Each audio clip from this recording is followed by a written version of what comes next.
Story time B. Be me. Be sophomore in college. Spring break. Decide to go to San Francisco with a few of my bros. I had this one buddy, we'll call him Dave. Dave was a fucking wild card. This dude would do just about anything for a laugh. In San Francisco after an awful red-eye flight. Go clubbing every night, having the time of our lives. Eventually our trip was coming to a close and we only had a couple more days left in San Fran. Decide to go clubbing again for the third night in a row. After a few hours of clubbing we were pretty freaking inebriated. Finally decide to wander back to our hotel for the night. Begin to stumble back to the hotel. Having a great fucking time. We are suddenly approached by one of San Fran's finest, a frighteningly emaciated meth addict hooker. We are not interested in acquiring venereal diseases from a crack whore. Continue to walk. As we were about to walk by, this hooker said something that I'll never be able to forget. I'll bet each of you boys $10 that you can't shit on my face. Dave immediately takes her up on the offer, me and the rest of my friends are too drunk to care. Hooker takes us all down to an alley, then proceeds to lay down with her face upwards. Okay, try to shit on my face. Dave goes first. Dave pulls his pants down and exposes his bare ass. Just as he's about to pinch a log off into this meth addict whore's forehead, she blows on his asshole. Asshole immediately shrivels up like a dehydrated raisin.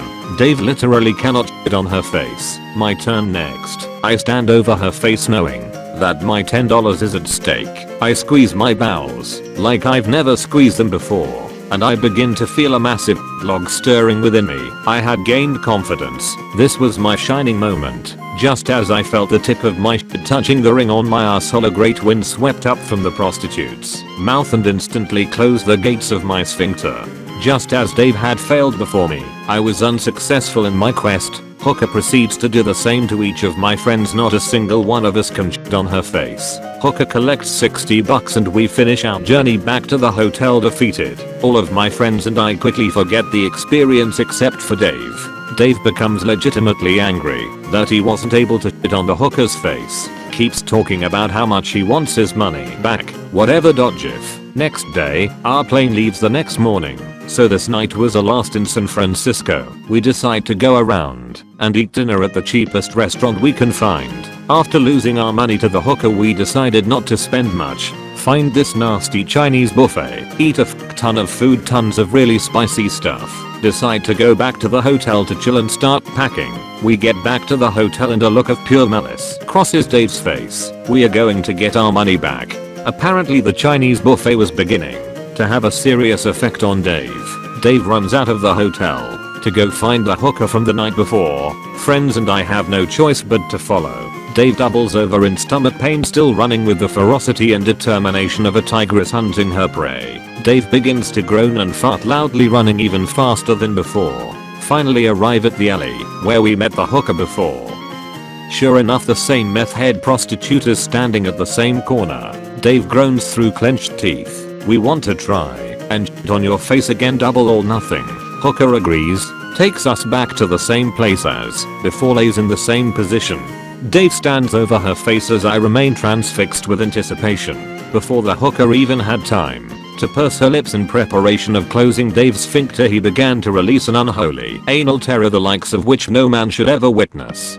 Dave lets out a deafening war cry as legions of liquid spew forth from between his fiercely vibrating ass cheeks. The hooker's screams of utter terror slowly become muffled as legendary proportions of post-digested speciation buffet cover her face and chest. The continues to flow forth as the floodgates of hell remain open. Hooker attempts to protect her already scat-buried face with her hands, which are quickly pushed back by the force of Dave's anal explosion. Finally Dave's ass slowly putters and flaps itself to sleep.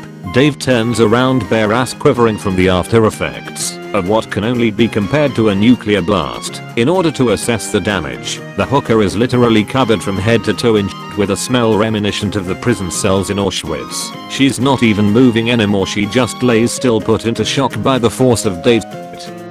Dave turns to us with a serious expression on his face, bare ass still exposed to the breeze. Holy f***, I've killed her.